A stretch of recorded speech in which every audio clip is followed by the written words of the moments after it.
Part 1, The Voice from the Edge. Dr. Hayes sat alone in the observation deck of 7 Station, watching the endless black of space stretch out before him. The station floated in neutral territory, far from any major power.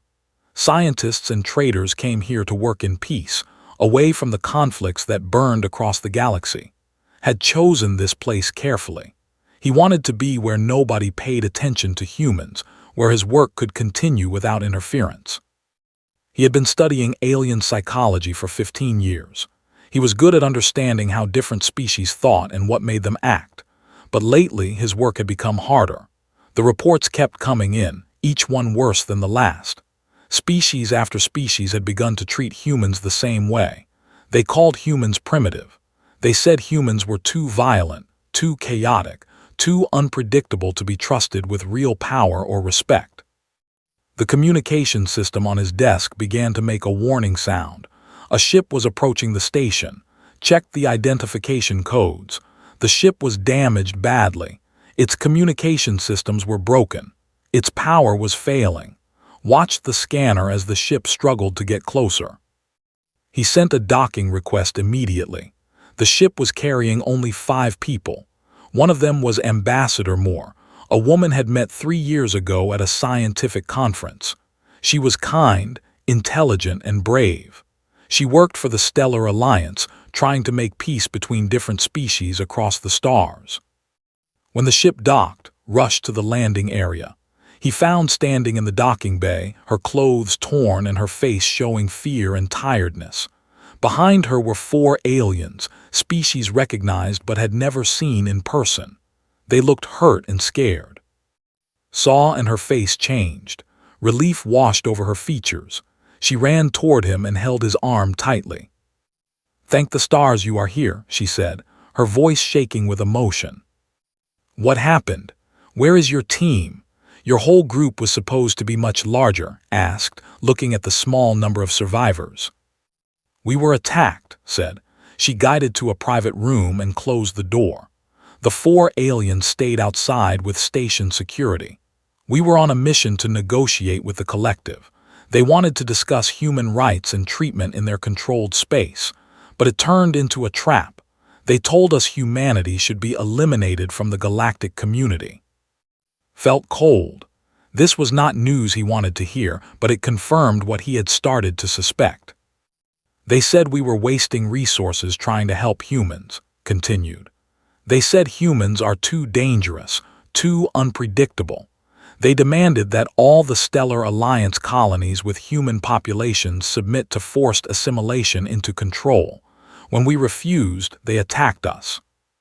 "Did anyone else escape?" asked. "No, just us. Everyone else was killed or captured," said, and her voice became quiet. "But that is not the worst part. The Stellar Alliance Council. They are considering the collective's offer. Some of them agree that humans might be too much trouble." Stood up and walked to the window. He looked out at the stars. Somewhere out there, millions of humans lived on colony worlds. They built communities. They raised families. They worked hard every day to survive in a harsh galaxy. And now, the most powerful species in the known universe were deciding whether humans deserve to exist as free people. "We need to do something," said. "We need to make the Council understand that humans are not what they think we are." Turned back to face her. An idea was forming in his mind. It was dangerous. It was probably impossible, but it was the only chance they had. "What if we broadcast a message?" said slowly. "What if we use the most powerful transmission equipment on this station to send a signal that reaches every planet, every ship, every space station in the galaxy? We could demand that the Council listen to the truth about humanity." Stared at him. "That would be dangerous for you. The collective would see you as an enemy. The Council might ignore you." "Yes, they might," agreed. "But what is the other choice? We say nothing and humanity disappears. I cannot do that. I will not do that." Moved to his communication equipment. His fingers moved quickly over the controls. He prepared a message that would broadcast on all galactic frequencies, the same channels that governments and military fleets used. It was illegal to broadcast without permission. The authorities would come for him, but he did not care anymore. He recorded his voice, speaking clearly and with strength. "This is Dr. Hayes, a human scientist on 7 Station. I'm speaking to the Stellar Alliance Council and to all beings who listen. You have been told that humanity is primitive and dangerous. You have been told that humans cannot be trusted with freedom and responsibility. You are completely wrong. I demand to speak before the council. I demand to prove to you that everything you believe about my species is false. If you have any courage, any willingness to hear the truth, then hear me now. Give me an audience. Give humanity a chance." He sent the message before he could change his mind. The station shook with activity almost immediately. Security forces appeared. Authorities across the galaxy received the illegal broadcast, but something strange happened. The message was so direct, so bold, so different from anything a human had ever done before, that some of the most powerful beings in the galaxy paid attention. 3 days later, a response came through. It was from Elder, the oldest and most respected member of the Stellar Alliance Council. His message was simple. One line of text appeared on screen. "Your defiance is intriguing. The Council will hear you. Prepare yourself for travel to the Central Hub. Come alone. We will decide if you speak the truth or if you are simply a fool." Looked at the message for a long time. He had done it. He had spoken out against a galaxy that did not believe in him. He had put himself in danger. He had made himself a target. But he had also given humanity a voice. For the first time in living memory, a human would stand before the most powerful beings in the galaxy and tell them who humans really were. Packed a small bag, he prepared a ship for the long journey ahead, held his hand as he walked toward the docking bay. "Be brave," she said. "Tell them the truth. Tell them that humans are worth saving." Nodded, he climbed into the small ship and fired the engines. Behind him, 7 Station grew smaller and smaller. Ahead of him, the central hub grew larger. The time had come to tell the galaxy that they were completely wrong. Part 2. The Testimony of Truth. The central hub was the largest structure had ever seen. It orbited an ancient star that burned with the light of billions of years. The station itself was a sphere of metal and crystal that stretched across 300 kilometers.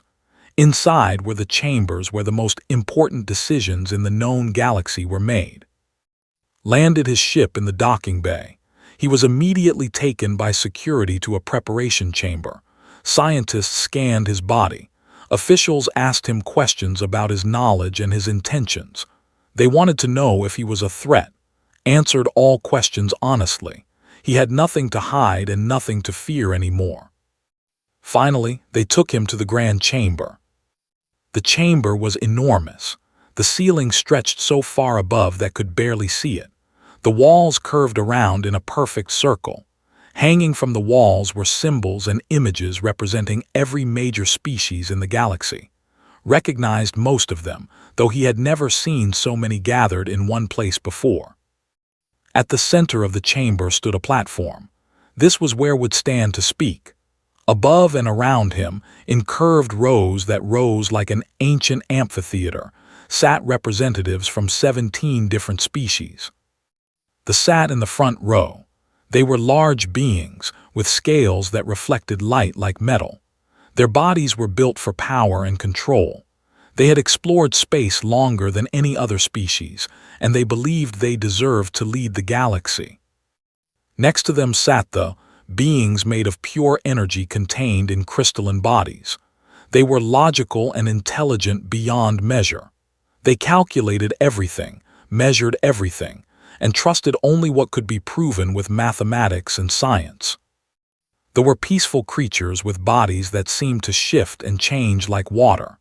They believed in harmony and cooperation. They represented the gentler species, those who had chosen not to build weapons, but to build art and music instead. And many others sat in that chamber. The collective representatives sat far back, their anger visible on their alien faces. They did not want this human to speak. Elder sat at the very top in the highest seat. His body was ancient, covered with marks and lines that showed his great age. His eyes were steady and intelligent. He looked down at standing alone on the platform. "You are small," Elder said, his voice echoing through the chamber. "You live such a short time. Many of us here will live longer than your entire civilization has existed, and yet you came to us and told us we are wrong. Speak now, Dr. Hayes. Tell us why a short-lived, primitive species deserves our respect." Took a deep breath. His heart was beating fast, but his mind was clear. He had prepared for this moment. "You call us primitive," began, his voice strong and clear. "You measure this by the age of our species and the technology we build, but you measure wrong. You measure only what is easy to measure. You ignore what matters most." He paused. The chamber was completely silent. "I will tell you about my people," continued. "I will tell you about humans. 20,000 years ago, humans had no technology. We had no cities. We had no written language. We lived in small groups, hunting animals and gathering plants to survive. The world was harsh. Hunger was common. Death came early." Moved across the platform as he spoke.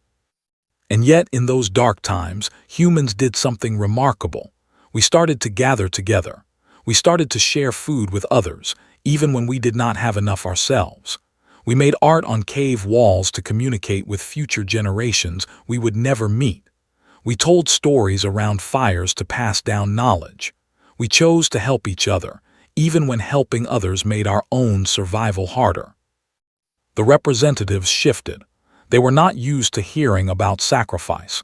They believed in strength and taking what they needed. "As we grew stronger," said, "we faced a choice. We could have become like some of you. We could have built weapons and conquered others. We could have taken everything we wanted and killed anything that stood in our way. And we tried that. Yes, humans fought wars. Humans killed each other. But something inside us always pushed back against this darkness." Looked directly at the representatives. "We invented morality. We created laws that said you cannot kill another person just because they are weak. We built societies where the strong are supposed to protect the weak, not destroy them. This is not natural for animals. This goes against the basic rules of survival, but we did it anyway. We chose to be better than our nature." And representative made a soft sound that seemed to be agreement. "Humans are adaptable," continued. "We can survive on any world. We can eat almost anything. We can live in deserts and ice mountains and underwater cities. When we face a problem, we do not accept that it cannot be solved. We try and try and try until we find an answer. We fail many times, but we keep trying." He spoke about human artists, who created music and paintings for no purpose except beauty. He spoke about human scientists who studied the stars because they wanted to understand, not because understanding made them stronger. He spoke about human parents who sacrificed their own comfort and safety to protect their children. "You say we are too emotional," said. "You are right. We feel things deeply. We cry when we are sad. We laugh when we are happy. We become angry at injustice. But this is not a weakness. This is what makes us human. Our emotions make us care about things beyond ourselves. Our emotions make us brave enough to fight for others." The chamber remained silent but could feel the mood changing. Some of the representatives were listening. Some were beginning to understand. "I know you think we are too chaotic," said. "We are not organized like your military hierarchies. We do not think in straight lines like your computers. But this chaos is actually flexibility. This disorder is creativity. When we do not have a clear path, we make a new one. When we face something never seen before, we find a way to deal with it because we have no choice." Stood tall on the platform, looking up at all those powerful beings. "You have judged humanity by your standards. You measured us by age and technology and logical thinking. But these are your standards. You are measuring us by what matters to you, not by what makes us special. Humanity is special because we are willing to sacrifice. We are special because we feel compassion even for strangers. We are special because we believe that even the impossible can be achieved." The representatives made angry sounds, but Elder remained still, watching carefully. "I am here," said finally, "to tell you that you are wrong about humanity. We are not what you think we are. We are better. We are stronger in ways you do not understand. And if you destroy us or enslave us, you will lose something precious that no other species in this galaxy has. You will lose the hope that even small, short-lived beings can change their world and reach for the stars." "Stop speaking." The chamber erupted in sound. Some voices were angry, some seemed thoughtful, some were shocked. Elder raised his hand and silence fell again. "You have spoken," the elder said. "Now the council will decide what to believe. But before we decide, the galaxy will need to see if your words match your actions. A test is coming, Dr. Hayes. A test that will show us what humans truly are." Did not know what the elder meant, but he knew that his words alone would not be enough. The galaxy would need proof. Part 3. The crisis that proves everything. Was still standing on the platform when the first alarm sounded. It was not a loud alarm. It was a warning system designed to alert the council of problems that needed their attention. But as the minutes passed, the warning grew louder and more urgent. Elder stood up.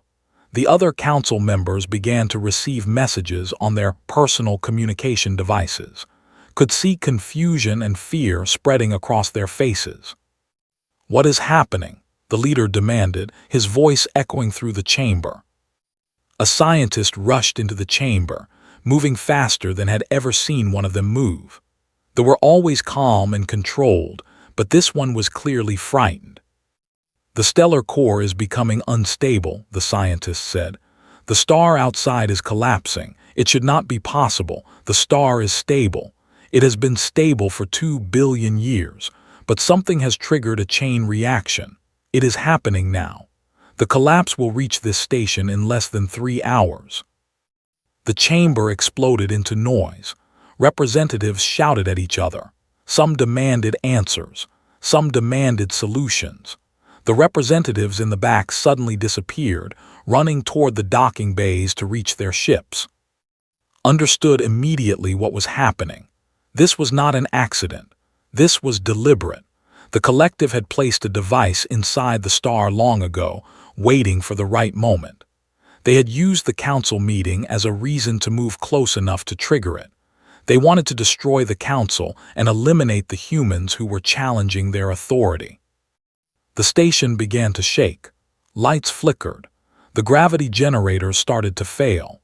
Outside, through the observation windows, could see the star beginning to change. Its outer layers were starting to collapse inward, creating waves of radiation and heat that moved toward the station. Evacuation alarms filled the air. Millions of beings were on the central hub. Scientists, traders, guards, support staff, families who lived on the station. They were scattered across different sections, far from the docking bays. Many of them would never reach safety. Elder looked down at. Their eyes met for 1 second. The elder seemed to be measuring, trying to understand if the human would run like the representatives had run, or if he would do something else. Did not run. Instead, he moved toward the control center of the chamber. His mind was working quickly, thinking about everything he knew about ship design and emergency systems.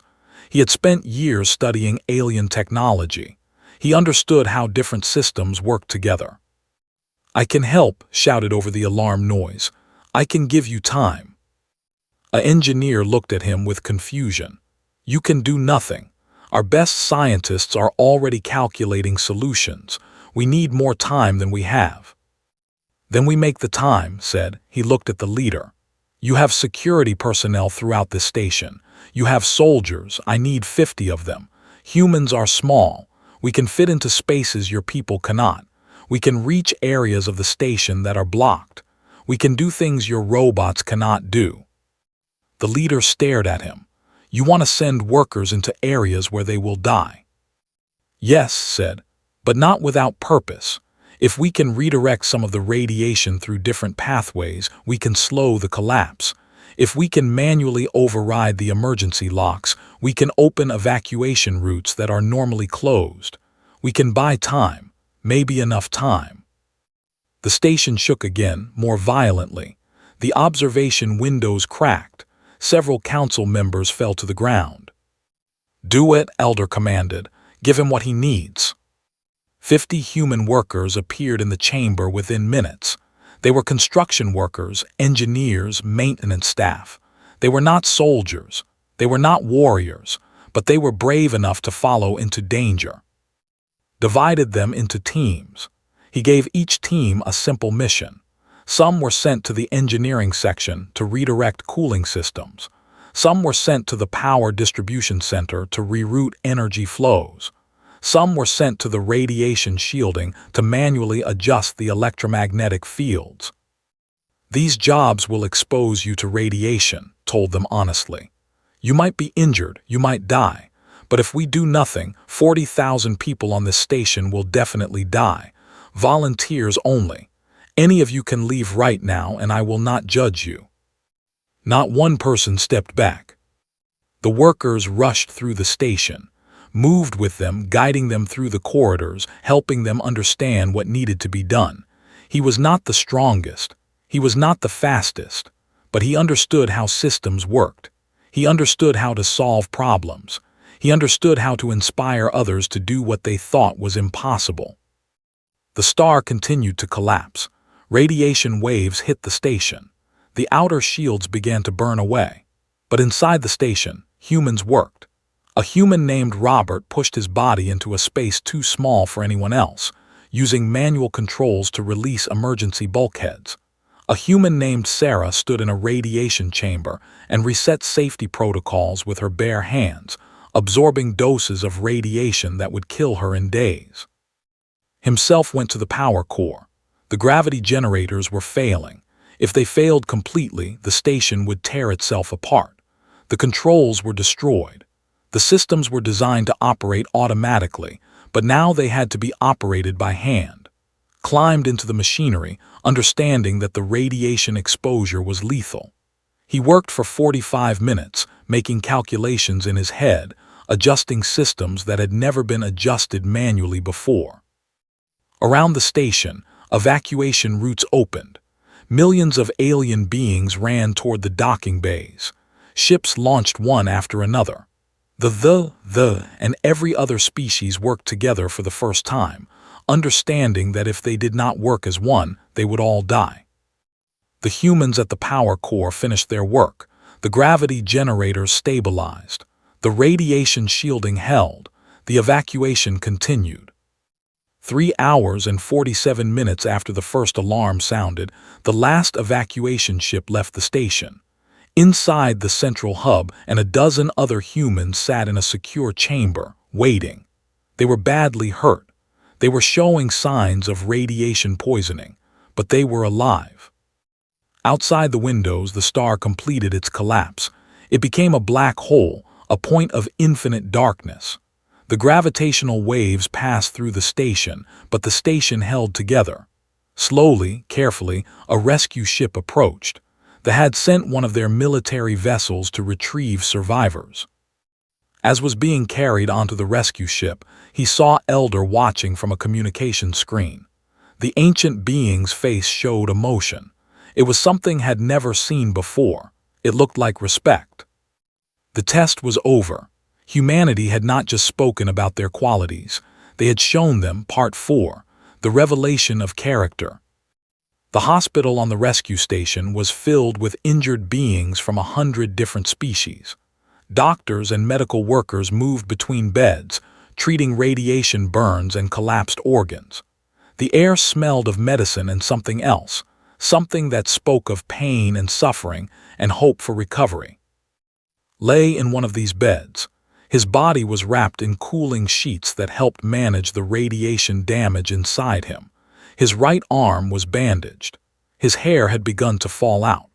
The doctors told him that he had received enough radiation to kill a normal human in 3 weeks, but they said he might survive if his body could fight hard enough. On the second day after the rescue, arrived at the hospital. She had been waiting at a safe station, and when the evacuation ships arrived, she rushed to find.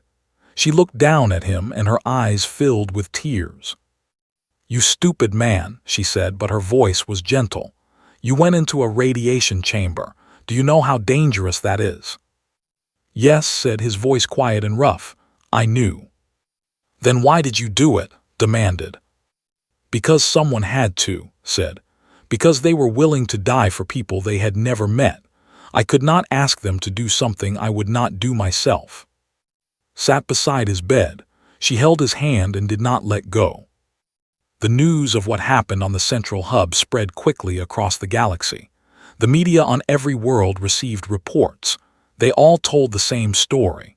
Humans had gone into areas of extreme danger. Humans had worked in conditions that would kill them. Humans had sacrificed their own health and safety for the lives of aliens they did not know and did not owe anything to. But it was not just the story that changed things. It was what happened next. Alien beings began to arrive at the hospital. The soldiers who had been on the station came to see. They stood at his bedside, looking at his injured body, and something in their faces showed respect. One of them, a named commander, sat down and spoke in a quiet voice. "You did what we were taught only warriors can do," said. "You faced death without fear.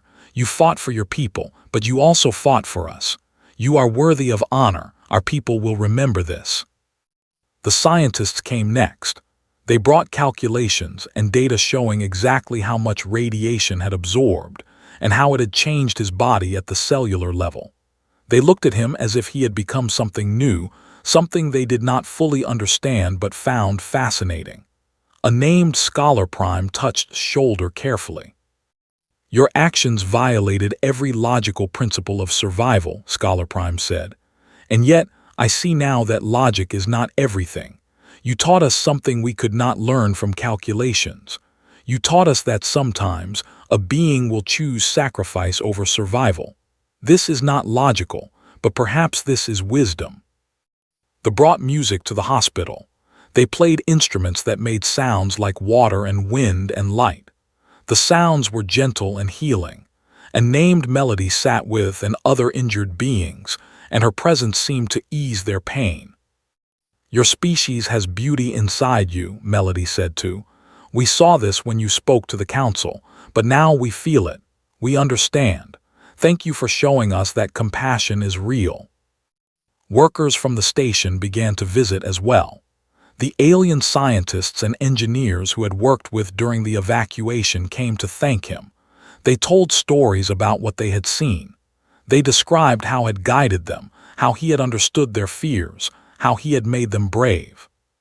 But the most important visitors came on the 5th day. Elder arrived at the hospital with a formal honor guard. The ancient being moved slowly, his body showing signs of the energy it took to travel. He came directly to his bed and looked down at the injured human. For a long moment, neither of them spoke. "I have lived for 900 years, Elder said finally. "I have seen countless species rise and fall. I have watched civilizations grow and die. I have made decisions that shaped the destiny of billions of beings, and in all that time I have never seen what I saw in you." Tried to sit up, but pain stopped him. Elder gently placed a hand on his chest, asking him to remain still. "We judged humanity by our standards," the Elder continued. "We measured you by age and power and intelligence. We said you were young and weak and inferior. We were calculating what you could do for us, how you could serve our purposes. We never stopped to measure your character. We never looked at who you are, only what you have." The Elder's ancient eyes seemed to look through, seeing something deep inside him. "But on that station, when facing certain death, your people chose to help strangers. They chose to save lives instead of save themselves. They knew they would be hurt. They knew they would suffer. They did it anyway. This is not weakness. This is the greatest strength that exists." Elder raised his hand, and the honor guard began to place a ceremonial robe across bed. The robe was made of materials that shimmered with colors had no names for. "The council has voted," the Elder said. Humanity is recognized as a full and equal species in the Stellar Alliance. We do not only give you this status because you proved yourself brave. We give it because we understand now what the galaxy needs. We need beings who will sacrifice. We need beings who will show compassion. We need beings who will believe that impossible things can be done. Around the hospital, alien beings began to clap or make their own sounds of approval. The noise filled the air like music. "But there is more," Elder said. "The Council has created a new law. All species will now be judged not by their age or their weapons or their technology. They will be judged by their character, by what they are willing to do for others, by whether they choose compassion or cruelty, by whether they believe in the best possibilities for their people and their world." The Elder's voice grew strong. "Humanity was wrong, not in the way you thought. You came here thinking you needed to prove you were powerful, but what you proved is something far more important. You proved that strength is not about power. Strength is about the willingness to suffer for others. Strength is about believing in hope even when hope seems impossible. Strength is about choosing to be better than you need to be." Felt tears on his face. Around him, other injured beings were also crying or showing their own signs of emotion. They had survived. They had learned. They had changed. "You will recover," Elder said. "Your people are adaptable. Your body will heal itself, though it will take time. And when you are strong again, the galaxy will need you. The galaxy will need humans to show us how to live with character and compassion. The galaxy will need your example." The Elder turned to leave, but he paused at the doorway. "There is one more thing you should know," he said. "The collective has fallen. The other species have united against them. They will not enslave humanity or anyone else again, and it happened because of what you did. One human with courage and hope changed the destiny of billions. Remember this, Dr. Hayes. Remember what you taught us." Then Elder was gone, leaving only the sound of his steps and the memory of his words. Lay in his hospital bed, wrapped in a robe that was worn by only the greatest heroes of the galaxy. Outside his window, he could see other ships arriving, ships from human worlds, ships coming to bring their people home, to celebrate, to begin a new chapter. The galaxy had been wrong about humanity, and now, finally, they understood the truth. Part 5, The Echo Across Worlds. 6 months after the collapse of the star, stood on the observation deck of a new diplomatic station that orbited the Earth. The station had been built quickly, a symbol of the new relationship between humanity and the rest of the galaxy. He could see Earth below him, blue and green and beautiful, the world where his people had been born and had built their first civilizations. Was no longer a scientist. He was now the human ambassador to the Stellar Alliance. His official title was long and formal, but what it meant was simple. He was the voice of humanity in the galaxy. He was the bridge between his people and all the alien species who had once judged them as primitive and worthless. His arm had healed, though it was weaker than before and sometimes caused him pain. His hair had grown back. The radiation damage to his body remained, but he was learning to live with it. The doctors said he had perhaps 40 more years to live instead of the 80 years he might have expected. He had accepted this trade. It seemed like a fair price for changing the destiny of his entire species. Moore worked beside him as the first alien affairs coordinator for human governments. Together, they were building something new. They were creating relationships between humans and the species that now saw them as equals. They were working on trade agreements and technology sharing and cultural exchanges. But there was trouble on the horizon. The collective, before they fell completely, had launched one final attack. 3 military fleets were heading toward human colony worlds. They wanted revenge. They wanted to prove that human advancement had been a mistake. The news of this attack reached the central hub at the same time it reached. The galaxy's response surprised him. Within hours, military ships from 5 different species were moving to defend human space. They sent their best warriors. They sent their most advanced warships. The who had never been warriors sent healing ships to help anyone who was injured. Even smaller species that had no armies, sent ships to offer support. Commander, the who had visited in the hospital, personally led the defense. He sent a message before the battle began. "We fight for humanity," his message said, "because you taught us that there are things worth fighting for besides power and territory. We fight because you showed us what character means. This is our honor." The battle lasted 3 days. The fleets were strong, but they were not strong enough. The United Galaxy stood against them, and the collective was broken. Their planets surrendered. Their government fell apart. The ships that survived retreated to the far edges of known space, never to return. When news of the victory reached Earth, celebrations broke out across all human colonies. People gathered in public spaces. They danced and sang and held each other. Some cried tears of joy and relief. After hundreds of years of being treated as inferior, humanity was finally free. 2 weeks after the victory, returned to 7 Station, the place where his journey had begun. The station had been repaired and expanded. It was no longer a place where humans worked in quiet and obscurity. It had become a center of scientific cooperation, where humans and aliens worked together on research projects. He found in the observation room where they had first met. She was looking out at the stars, the same stars had gazed at when he decided to broadcast his message to the galaxy. "Do you ever think about what would have happened if you hadn't done it?" asked. "If you had decided to stay quiet, if you had accepted what everyone believed about us?" Stood beside her, looking out at the same view. "Yes," he said. "I think about it sometimes. We would have been enslaved, or we would have slowly faded away as a species. Some humans might have survived, but we would have lost ourselves. We would have lost our freedom to be what we are."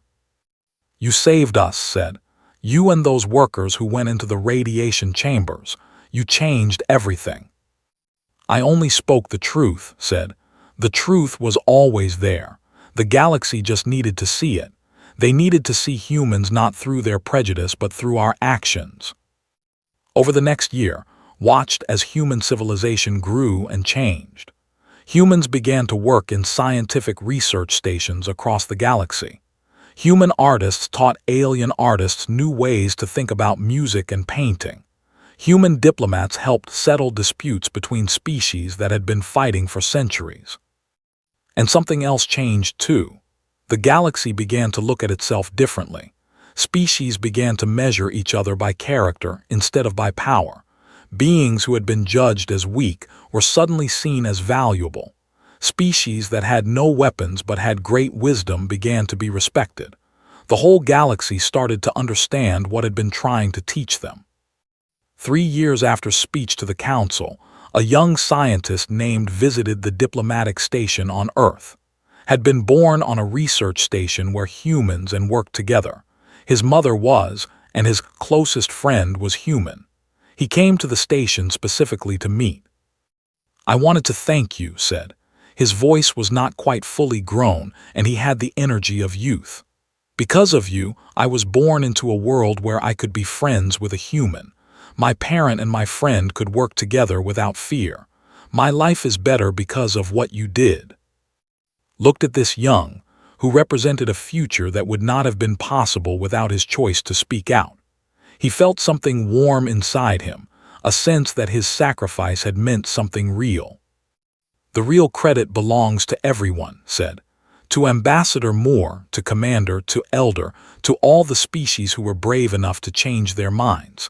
Change only happens when everyone chooses to believe in it." Listened carefully, and then he pulled something from his bag.